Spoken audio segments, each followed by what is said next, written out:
Hello guys, how are you?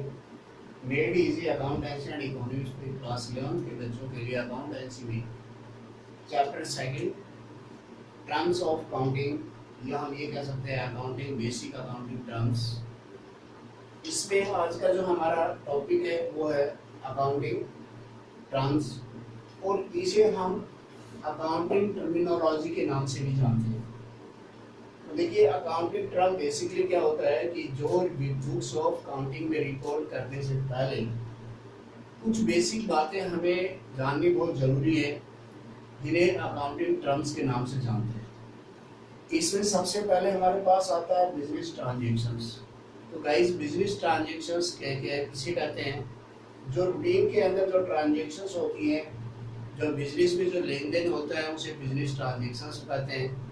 लेकिन business transactions के कुछ फीचर्स हैं, कुछ कैरेक्टरिस्टिक्स हैं, तो वो बिजनेस ट्रांजेक्शंस किसे कहेंगे, किसे नहीं कहेंगे। तो देखिए, क्योंकि हमारे पास ट्रांजेक्शंस हैं, जनरली दो तरह की होती है। एक तो यानी कि मॉनेटरी ट्रांजेक्शंस, जिसे इकोनॉमिक एक्टिविटीज के नाम से भी जानते हैं। दूसरा नॉन मॉनेटरी ट्रांजेक्शन, जिसे सोशल एक्टिविटीज के नाम से जानते हैं। तो यहाँ पर बिजनेस के अंदर सोशल ट्रांजेक्शंस का कोई जगह नहीं होती। यहाँ पर जो इकोनॉमिक एक्टिविटीज जो होती है उन्हें शामिल किया जाता है। इसका मतलब बिजनेस ट्रांजेक्शन है, एक तो उसके अंदर involve of an economic activities, जैसे सेल और परचेज करना। और इनकी क्या है कि सेल और परचेज जो होती है, यहाँ पर एक बताना और चाहूंगा कि उसकी मनी के अंदर मूल्यांकन किया जाता है, अगर किसी दूसरी चीज में मूल्यांकन नहीं होता। सेकंड, इसके बाद में हमारे पास जो ट्रांजेक्शंस होती है उनको हमने क्लासिफाइड कर देते हैं।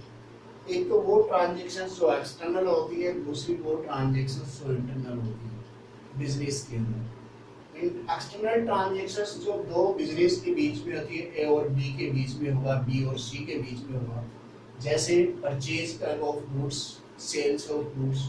ये दो जो एंटिटी जो होती है, दो बिजनेस जो होते हैं, उनके बीच में घटित होती है। जबकि इंटरनल जो ट्रांजेक्शंस जो होती है वो हमारे एक ही एंटिटी के बीच में, एक ही बिजनेस के बीच में होती है, दूसरे बिजनेस के तक वो नहीं पहुंचती। और जैसे कि डेप्रिशिएट की वैल्यू हमें आंकना, डेप्रिशिएशन चार्ज करना, तो ये इसका कोई दूसरे से संबंध नहीं होता। तो इस तरह की जो आगे चल के आप पढ़ेंगे डेप्रिशिएशन क्या होता है, किस तरह से चार्ज किया जाता है। उसके बाद में हम थर्ड बेस में कहते हैं कि ये जो है it is a result in change in the financial positions. जो बिजनेस ट्रांजैक्शंस होती है वो उसकी क्या है कि जो वित्तीय पोजीशंस होती है बिजनेस की, उसको चेंज कर देती है। और जो ये चेंज होता है तो उससे क्या परिणाम होता है, या तो एसेट्स और लायबिलिटी और कैपिटल में परिवर्तन आ जाता है। इसके साथ साथ हम ये कहते हैं कि change must have been capable being to expressed in money. जो चेंज आता है उस चेंज को वो ऐसा होना चाहिए कि उसे मुद्रा के अंदर, मनी के अंदर उसे व्यक्त किया जा सके। अगर 10,000 रुपए का की जो ट्रांजेक्शन है तो 10,000 रुपए का इफेक्ट वहां पर नजर आए एसेट्स, लायबिलिटी और कैपिटल में। इसके बाद में गाइस हम बात करते हैं इवेंट्स की, यानी कि जो बिजनेस टर्म्स जो होती हैं, अकाउंटिंग टर्म्स जो होती हैं, एक तो क्या होगा बिजनेस ट्रांजेक्शंस होगा, दूसरा होगा इवेंट्स। इवेंट्स यानी कि रिजल्ट, परिणाम। जो किसका परिणाम? जो ट्रांजेक्शंस घटित होती है, जो बिजनेस ट्रांजेक्शंस है, उनका परिणाम जो होगा उसे इवेंट्स कहते हैं। अब फॉर एग्जांपल इसमें एक इलस्ट्रेशन ले लेते हैं हम, यानी कि एज स्टार्टेड बिजनेस जो है with capital of rupees 5 lakh, he purchased goods for rupees 4 lakh in cash and sells 3/4 of such goods for rupees 3,80,000. He also paid rupees 20,000 rent of godown. तो guys, यहाँ पर जो उसने transactions कौन कौन सी की, जैसे उसने बिजनेस स्टार्ट किया 5 लाख रुपए लगा के, तो ये क्या है? ट्रांजेक्शन। उसने गुड्स खरीदा तो क्या है? ये ट्रांजेक्शन। उसने सेल किया तो ये क्या है? ट्रांजेक्शन। और जब उसने गोडाउन रेंट दिया तो क्या है? ट्रांजेक्शन। अब इसका जो परिणाम, उसका रिजल्ट क्या आया, एक तो उसे प्रॉफिट हुआ।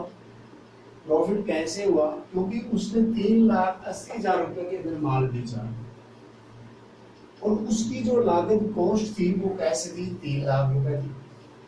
20,000 रुपए उसने जोड़ा टोटल, यानी कि 3,20,000 रुपए दिया और उसे प्राप्त कितना हुआ, 380। तो 60,000 रुपए उसे क्या हो गया, प्रॉफिट हो गया। तो ये क्या हुआ, इवेंट। अब उसने क्लोजिंग इन्वेंटरी जो है, क्योंकि टोटल माल परचेज किया था 4 लाख का, 3/4 उसका बेच दिया तो 1/4 बच गया। तो 1/4 कितना बच गया, 1 लाख। तो ये उसका क्लोजिंग इन्वेंटरी, क्लोजिंग स्टॉक हो गया। तो ये हमारी इवेंट्स होगी। उसके साथ साथ उसी के पास कैश कितना है, बैलेंस। अगर ये हम देखें तो कैपिटल लगाई थी उसने कितनी, 5 लाख। तो उस टाइम वो कैश में लेके आया था बिजनेस में। सेल किया उसने कितने का, 3,80,000 का। टोटल 8,80,000 जो उसके पास हुआ। इसमें भुगतान उसने कितना किया, 4 लाख का मिला के माल खरीदा और 20,000 गोडाउन का रेंट दिया। तो यानी कि 4,20,000 बना। तो इसमें से इसको लेस करेंगे तो हमारे 4,60,000 रुपए कैश में हैंड बच गए। क्लोजिंग कैपिटल उसके पास कितनी हुई, ओपनिंग कैपिटल उसने 5 लाख रुपए लगाई, प्रॉफिट उसके हुआ कितना, 60,000। तो क्लोजिंग कैपिटल जो है वो कितनी आ गई उसकी, 5,60,000। ये क्या हुआ, इवेंट्स हुआ। तो गाइस मेरे को लगता है कि आपने कंसेप्ट क्लियर हुआ होगा। इसे लाइक करना और सब्सक्राइब करना ना भूलें। आगे के कल की वीडियो में करेंगे। Thanks, have a nice day.